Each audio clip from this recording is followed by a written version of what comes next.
Greetings. My name is Letitia Hensley, and I'm the Charlotte-Mecklenburg Schools Director of Family and Community Engagement. We are excited that you are joining us today and know you will gain great insight from this session. At the conclusion of today's session, please provide feedback so that we can continue to support you with amazing sessions that will be provided throughout the year. Now, without further ado, we'll turn it over to our presenters. Good afternoon, CMS families and members of the community, and welcome to today's Lunch and Learn with the Family Academy. We are going to be focused on meaningful medicine, and we are honored to have three distinguished guests with us that are leading experts in their field of behavioral and mental health. As you may be aware, May and October are recognized as mental health awareness months and are observed to support conversations about behavioral and mental health to reduce stigma and promote understanding. As we dive into today's session, we will have translated supports available for you. In the top right-hand corner of your screen, you will see that captions button.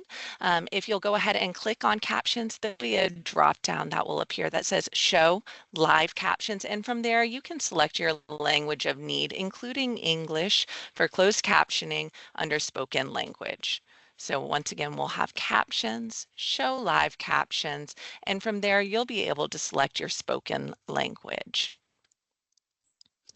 Additionally, we are excited to engage with you today. We hope that you are able to ask any questions, any wonderings that you may have, and engage with some new learning. During today's session, if you do have any questions, please add them into our Q&A, which we will actively monitor and ensure that your questions are answered at the end of the presentation. And additionally, we love to engage with you and hear some of those wonderful things, see those aha and wow moments, or hear about anything that you just like to hear and love to hear so that we can continue to make sure that these sessions meet your needs. So please react and join us with an emoji as we are able to spend time today so that we can make sure that we are meeting your needs. And lastly, we want to hear from you as we begin to look to the 25-26 school year. We know that the feedback that our families provide is instrumental in planning these sessions. Our goal is to tailor this information to make sure to support the needs of our families and members of the community to continue to support learning. So please provide feedback on today's session using our Family Academy feedback form that I will add to the Q&A. You will be entered into a $100 gift card that will be announced at the end of the month. And at this time, we're excited to begin our conversation as we recognize May as our Mental Health Awareness Month, a panel discussion with leading local experts in behavioral health on resources and services that are available to our families. And we are honored to be joined by experts in the field. We will have our very own Dr. Vanessa Bowles, our Director of Student Wellness and Academic Support in Charlotte-Mecklenburg Schools, serving as our mediator today. We'll have Donnie Meacham, the Director of Behavioral Health and Services and Outpatient Therapy and Community Services through Atrium Health, joining us. We'll have Dr. Alexandria Dean of the Clinical Director of Family First Community Services, as well as Sarah Sudol, the Director of Outpatient Services and Assistant Clinical Director at Turning Point Family Services. We are so excited to have such an esteemed panel today. We know that students are closing out with their year with their exams, and their transitioning can be very stressful. So we are excited to turn this chat over to Dr. Bowles to start the conversation. And as a reminder, please submit any questions that you may have within that Q&A. Dr. Bowles. Thank you, Molly. We are honored to be here today, super excited to discuss this important topic so that we can continue to raise awareness of mental health as we celebrate Mental Health Awareness Month this month in May. So we know that our students and our families are in the busy end of year cycle. This includes exams, getting work completed, and getting prepared to transition into the next school year. And this can sometimes be a very stressful time for our students and our families. So we felt like it was very important to address these issues and bring together some of our experts in the field and in our community so that we can discuss this with our families. As background, in every one of our CMS schools, we have at least one school counselor. Every school also has an assigned school psychologist and school social worker who may have more than one school assignment, but they are assigned to every school so that those schools have that support. At our middle and at our high schools, we have mental health agency community partners, and they have expertise in behavioral wellness and student wellness, and they're made available to meet one-on-one with eligible students to further support their needs. So, Donnie, our partnership with Atrium and your leading experts have really helped to bring some innovative solutions to our campuses and to help our students. It's part of a program called Meaningful Medicine. So, can you tell us a little bit about how the school-based virtual teletherapy program works and give us a sense of how this resource is used to address student wellness during our school hours? Absolutely. I'm so happy to be here with you today. Atrium Health has provided in-person school-based therapy in Charlotte-Mecklenburg Schools for over 28 years. So we have a long partnership with CMS, and we are thankful for that. However, in August of 2022, due to the generous funding from the Meaningful Medicine Grant, we piloted a program of school-based virtual therapy. And we have, that's providing care in middle and high schools to identify students via a virtual platform. We're now doing that in 31 CMS schools. Since that initial partnership, we have seen over 1,200 students, over 12,000 therapy sessions. So I love that, being able to provide more access to care for students. And it's very simple and easy to do. Your counselors in CMS make a referral to the school-based virtual therapy. We get consent from those parents, and students are receiving care in less than 10 days. That's really important. What we want to do is provide access to students quickly for care. And the great thing about this virtual platform is we are seeing more students engaged in summer therapy because they have a smart device at home and they can continue the work that they need to do over the summer and be even more ready for school when it starts back in August. Thank you, Donnie. I am also excited about this amazing resource that we have with Atrium and the Meaningful Medicine Partnership. I'd like to also now ask some questions to Sarah. Sarah, can you tell us a little bit about Turning Point Services, the mission, and how your agency engages with students at CMS? I believe your agency also has a telehealth option as well and focuses on providing individuals with tools that they need to be successful. So, Sarah, tell us a little bit about your agency and what you all do. Yeah, thank you for having me today. So I'm with Turning Point, and our agency offers many different services. We also serve all the way from Mecklenburg all the way up to Iredell and everywhere in between. So as an agency, we offer outpatient, school-based, intensive in-home. We have 3-day treatment sites. We have a CSTP house, and we have a residential group as well. Just specific to Mecklenburg, we have outpatient in our Charlotte office. We're in CMS schools, intensive in-home, and medication management are available for Mecklenburg. And something that is unique to us is we do not require you to see us for therapy in order to receive medication. So that is something that makes us unique. We serve kids all the way up through adults. We do have the virtual option. I will say, more people have wanted to be in person in recent years. We do still have the available option, though, for people that need it, for sure. Awesome. Thank you so much for your partnership as well. As families can see, we have more than one agency that provides services to our families, so there are lots of options for our students and families. Now I have a few more questions that I'd like to just pose to each one of you. The first question is for you, Donnie. As we look to support our students, what are some trends that you see in mental health and maybe barriers that you see as well? Right. I love that Sarah is on this call with us, because one thing that we have to do is work together to get all the kids the care that they need. While my agency does not provide some additional services, we're able to partner with other agencies in our community to make sure that every kid gets the care they need. Sarah mentioned intensive in-home, so that's really important because trends that I see is our students are struggling. What we have seen prior to the pandemic, I saw students mostly in our program with behavioral disorders, attention deficit, hyperactivity disorders. What we are seeing now is students struggling with significant depression and anxiety.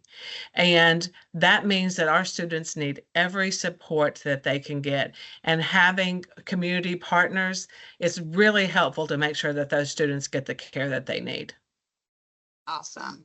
And Sarah, as a follow-up question to you, what do you feel like you would say to parents? What is a first step that a parent should take, or questions that they should ask if things begin to be overwhelming? Where should a parent start? Talk to your kid first. Get to know your kid, ask what they're going through, find out what's going on. And then, like Donnie said, reach out to your school counselor if you're interested in school-based services. And then once they put that referral in, it comes to us, we contact you, and we get services rolling. Awesome. We also are blessed to have Dr. Alexandra Dean from Family First Community Services. Family First has also been a part of the CMS community since 2006, and I'd love for Dr. Dean to join the conversation and share more about her organization, their focus, and what Family First is doing to support students in Charlotte and CMS. Welcome. Sure. Good morning, everyone. Can you hear me well? Yes, ma'am. Awesome. Perfect. So just to share a little bit about my Family First Community Services, we've certainly pride ourselves in being able to render quality services to individuals and family in the Charlotte area, as well as nearby cities and counties. Our focus has been being able to assist families in their time of need, and being able to do so by rendering quality of services in an array of services. For instance, outpatient therapy, intensive in-home, substance abuse intensive outpatient for adolescents, psychiatric evaluations, medication management, as well as providing therapeutic services and case management to women and children at the women's shelter. We have certainly had a great pleasure of working and partnering with CMS for the last 11 years in rendering outpatient therapeutic services during school hours, during the summer, and other school breaks. Family First understands the importance of students' academic success and how mental health plays a pivotal role in children's overall achievements. And yes, while Mental Health Awareness Month is in May, we know that every day, 365, mental health is our daily living. We assist our families in being able to understand the importance of counseling and or medication when needed. We even have master level counseling interns who are readily available to render pro bono services for families who do not have the means to being able to do so at the time. And as the clinical director, as you mentioned, for Family First, it is my responsibility to ensure that not only our families receive quality services that will help redefine their goals in a time of transition, but that all of our personnel are practicing self-care, a healthy work-life balance, and understand that we too need our own mental health days. Awesome. Thank you so much. I love that I heard those buzzwords from you, self-care, our community, and I hope our families are seeing how we have a great balance of services and providers who work together and who work for our students. Dr. Dean, I'd like to ask you this question. As you just talked about, we know that mental health and behavioral health impacts a lot of people. And as we think about our Charlotte area and our student population, what do you wish that some people knew about mental health, or maybe some common misconceptions that maybe you would like to clear up for our families? Thank you. That is a phenomenal question, and I think a vital question without a doubt. Um, we, I, we have come so far already with so many, as you were stating, misconceptions and taboos as to what mental health is. There are certain words that people use sometimes that are demeaning and belittle individuals when talking about mental health. We believe that mental health looks a certain way, and mental health can be just as simple as I lost my job, I'm confused, I'm frustrated, I'm stressed.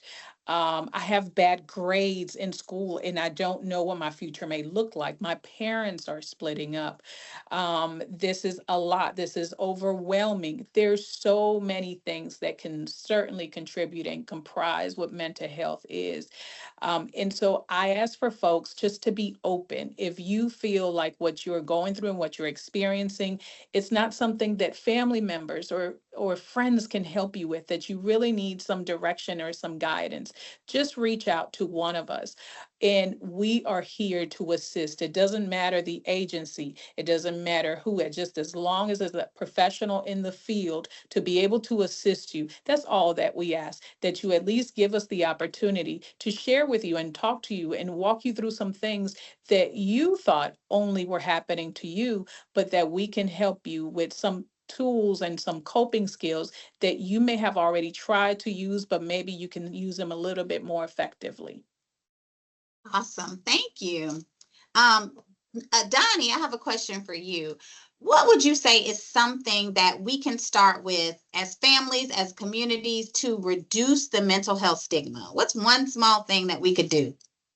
I think one small thing that you can do that means everything is be brave enough to ask the question.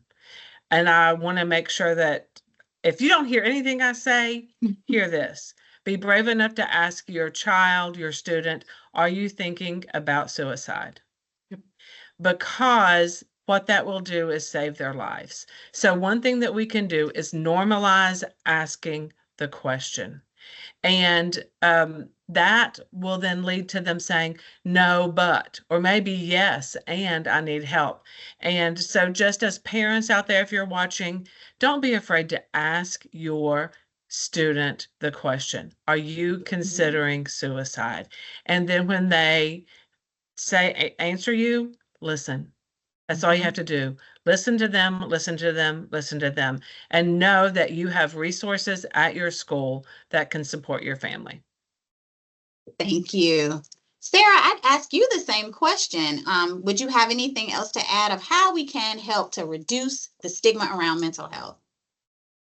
I really like Donnie's answer. And I would say too, just talking about it. There's so many kids that still think it's stigmatized, or you go to therapy. Like, yes, more people go to therapy than you think. More people struggle with just anxiety and depression than you think. But I think just having those simple conversations and just getting the conversation going and talking about it with kids, with parents, with teachers, with everybody. Awesome. And my last question I'd like for each one of you to answer. We're going to start with Dr. Dean. And it is just, what is your why? How did you get started on this mental health journey? And what kind of motivates you to continue on? I see all you guys smiling, so I'm excited about your answers. Dr. Bowles, I don't know. I know now that I'm supposed to be here. I didn't know then I was supposed to be here. I will be very, very honest with you. I went to school with the goal of becoming a forensic pathologist. I wanted to be a medical examiner. That was my thing. I wanted to, but then chemistry happened and it told me this is not for you, right? And so, but I took my first class in psychology and I completely fell in love with it. And so I remember that I still had certain goals as far as my PhD was concerned. So in the meantime, I decided to pursue a dual master's in marriage and family therapy. And while pursuing my PhD, I said, I have to work. So let me go ahead and get licensed. Let me get life going. In my first job, I was a lead therapist as a intensive in-home team lead. And I remember working with my first client and seeing the change, seeing the difference, seeing what I was able to do, the impact that I was able to make on families, on children. even to this day, to be honest with you, just being out anywhere and just having a simple conversation with somebody at a supermarket line or at a concert line or wherever, I realized that this was not a field that I chose. This is the field that chose me. And sometimes it's hard to distinguish the difference between Alexandra Dean and just Dr. Dean because we become one when it comes to this field and how we live our lives. So this became something for me that it's an everyday. That's why I say it's mental health 365. It's not a 9 to 5 anymore. So I certainly love that I came into this field and that it certainly chose me. Thank you. We're glad that you did as well. Sarah, what is your why? Well, just like Dr. Dean, this is not what I saw myself doing. When I was little, I lined up all my baby dolls and stuffed animals, and I wanted to be a teacher my entire life. Went to college to be a teacher, and then junior year changed my major. I honestly don't remember why I changed my major, but changed to something where the credits that I had taken would transfer. And my undergrad internship was at a CAC, which is a child advocacy center. They work with children who have been abused. And that was my time where I was like, okay, we're going to get a master's. We're going to pursue licensure. We're going to do this. I also started in intensive in-home just like Dr. Dean. And I have been certified in TFCBT for a long time, almost 10 years, I think. That is my area. Trauma is my jam. I love it. I'm super passionate about it. I love seeing kids heal and thrive after they've done the work. So helping kids heal and get their light back, and that's my why. Thank you, Sarah. And last but certainly not least, Donnie, what is your why? So I'm completely different than my other two colleagues here. I grew up in what is the second poorest county in the United States. So in the third grade, I knew that I wanted to grow up and help people. And how I wanted to do that was be a psychologist. So I tell every person that I've ever interviewed, I'm lucky. I have loved my job every single day. So it's what I wanted to do is help people. I've been a licensed psychologist for 31 years. I'm definitely the oldest person here, I think. But so it's been a passion to help people. And how I've helped people is through this field of psychology, helping people manage and understand feelings. And my why is probably one of the very first students that we did school-based virtual therapy with. After she had been in therapy for about a year, said, "This saved my life. This saved my life." And so that's the why, because therapy saves lives so that students are here tomorrow to go and pursue and end up helping other people. Amazing. Thank you, ladies. Well, I would like to collectively thank our distinguished panel for spending time with us today. This was wonderful dialogue, and thank you for helping to continue to raise awareness about mental health, as well as the resources that we have available right here in Charlotte-Mecklenburg Schools and out in the Charlotte community. We appreciate each of your organizations for their hard work and dedication to support our students and families. And we will continue to focus, not just in the month of May, as Dr. Dean said, but all year long about mental health. Families, take note of the agencies that are represented here. Their services can be provided outside of the school as well as within some of our schools. At this time, Molly, I'll turn things back over to you in case we have any questions in the Q&A. Thank you so much, Dr. Bowles, and thank you so much to Sarah, Donnie, and Dr. Dean. What great conversation, so inspiring just to hear those whys and that focus on our students. We do have a few questions that I would like for us to review if we have a moment. Are there any warning signs or certain behaviors that families should be keeping a certain eye out for at home over the summer months, where there might be less structure outside of their normal routines? Mm-hmm. I'll start with that. One thing I think is notice if there is a change in your child's normal behavior. If they're sleeping more, if they're not sleeping, are they eating more? Have they stopped eating? Have they lost interest in things they used to love? So when you see those changes in your student, I would take note. I would certainly echo what Donnie just said and add if, and especially when if we're looking at any possible suicide ideations, them actually giving away things that are their prized possessions, things that really mean a lot to them, but they're okay parting with them. And they're having certain conversations with you that they normally would not have. There's a little bit out of character. Pretty much what Donnie was saying, things that they used to really take pleasure in doing and they're no longer doing, and they're walking away from things and kind of pulling themselves back in a way. Definitely that's something to look at without a doubt. Mm-hmm. I think as parents, you got to trust the whisper, right? No one knows your child like you do. Mm-hmm. And when you have that little voice inside your head saying, something's not right, listen to that. Trust yourself.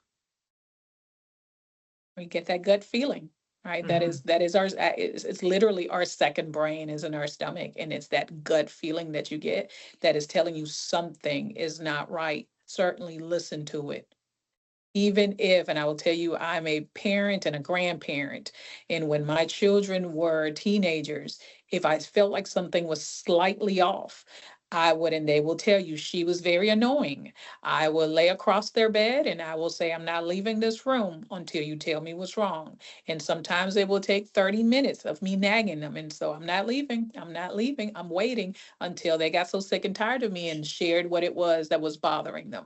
So when you know it's something, that means it's something. Mm-hmm. Mm-hmm. What great advice and guidance. And you are so right, Dr. Dean, that gut instinct is one of our first indicators.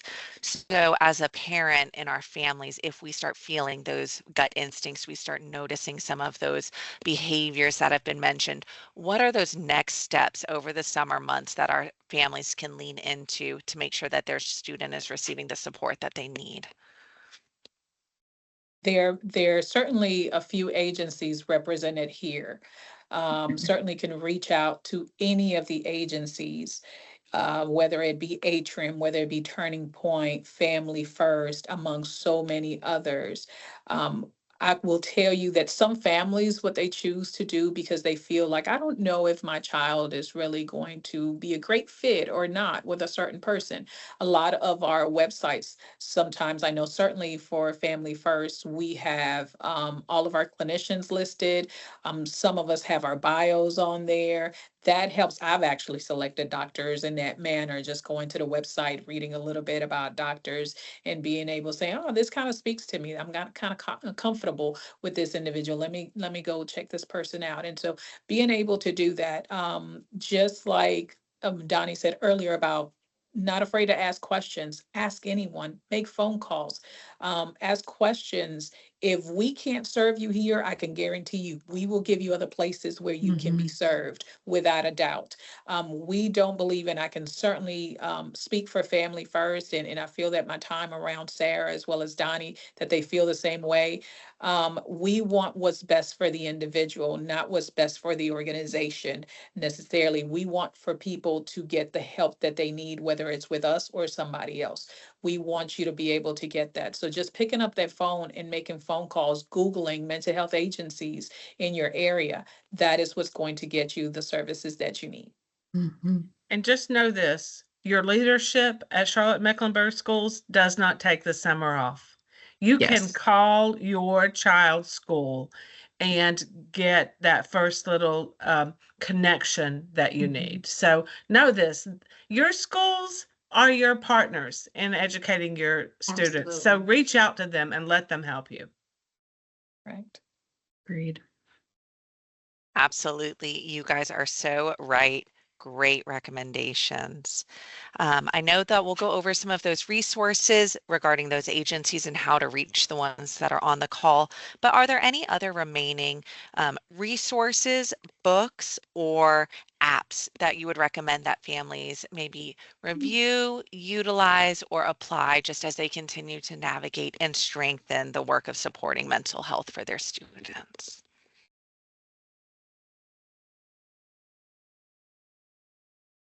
I would say like resources that are free. I know some that we utilize at my church with kids is we can go on YouTube and utilize some of the mindfulness lessons, teaching kids kind of how to self-calm and clear their mind. There's lots of free things that you can utilize there. Other resources would be anything that parents can get their hands on, stories that talk about character development, social emotional learning skills, learning how to talk things out. I think sometimes we ask our children to figure things out and we haven't really shown them how to do that. So modeling to kids, I'm frustrated right now. I really may need to go and take a few deep breaths and calm down before I can continue this conversation. And we're showing them this is a way to relieve frustration. And we're also talking them through, and they're able to see that we as adults can do that as well. So I don't want parents to negate the importance of being an example and letting your kids see that, hey, you get frustrated. You might get sad or angry. You might get anxious. And this is the way that I choose to deal with that, and let me show you some of these strategies. That's a great example, Dr. Bowles. I love that. We remember we're teaching them by how we act. And so if we seek help or we ask questions, they're going to be able to do that too. And if you have kids who like to read, YouTube also has books that people will read. So you can go on there and search, kids book about self-esteem and watch a few videos, see which book might work for your child. But that is something that I've seen a lot of parents utilize over the years. And Amazon does not fall short with books. That too. While it is a one-stop shop and you can buy other things while you're there, certainly they have so many books that all of our clinicians always rant and rave about books that they've purchased, that they use with clients, that they use for their own children, that they use for themselves, that they've purchased on Amazon. They're usually not that expensive. The titles a lot of the times really tell you, they'll speak to you. The title themselves will speak to you, and you'll be able to determine if that's a book that you want to purchase. Certainly great resources like Dr. Bowles and everybody else has said with regards to YouTube as well. There are some great resources out there, and a lot of professionals in the field, even psychiatrists on the field, that actually have their own channels and speak to a lot of the different concerns or even diagnosis. And I think if you're a parent of a young child, go to the library. There are so many books. I think it's, is it Jamie Lee Curtis has this book, Today I Feel Silly? Yes. And it goes through Great all book. the different emotions. So we're teaching our child early how to identify feelings. I love that book. And so you can visit your library. It's going to be cool when it's hot this summer. And you can sit there and read a book and start teaching your children early how to identify those feelings. And if you have little kids and even middle schoolers, because I've had some middle schoolers interested in this as well, watch Inside Out, both of them. Oh, Talk to your yes. kids about the different emotions. I have had clients since the second one came out. They're like, hey, I'm anxiety, or I'm this one. That is a great resource, especially for little kids, to kind of get them to start thinking about these emotions. What great suggestions, and so easy to apply and accessible to our families. So I think those are great. I know I definitely will be looking up a few different videos and books on YouTube this summer. So just to continue through, let's highlight a few of the resources that were available on our call today. I'll allow Donnie to share about her Meaningful Medicine program. So this is just telling you about the generous grant, and my school-based virtual therapy is just one part of the Meaningful Medicine program and how Charlotte-Mecklenburg Schools has partnered to provide care in multiple ways in your schools. We have school-based virtual care where you can get medical care at your school. You don't have to leave and go to a doctor's appointment. Also, for our middle and high school students, we have career placements um, where students can learn a little bit about health jobs and get them on that path. Also, some screenings for ways that we can help and further assist students. So all of those things are there. You can see those, and please reach out. We're happy to talk to you about those specifically.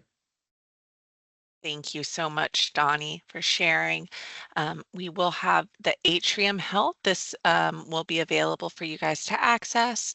This is the best way to reach their portal. This will be for Family First Community Services, and I'll make sure all of these are going to be under our video. For you to learn more, please visit their website. And lastly, we have our TurningPointFamilyServices.org as well. So please take time to review, look into these different organizations. If anything you heard today resonated for needs of your child, your student, please don't let that sit in the room. You are welcome and encouraged to reach out to any of the practitioners that have been sharing today.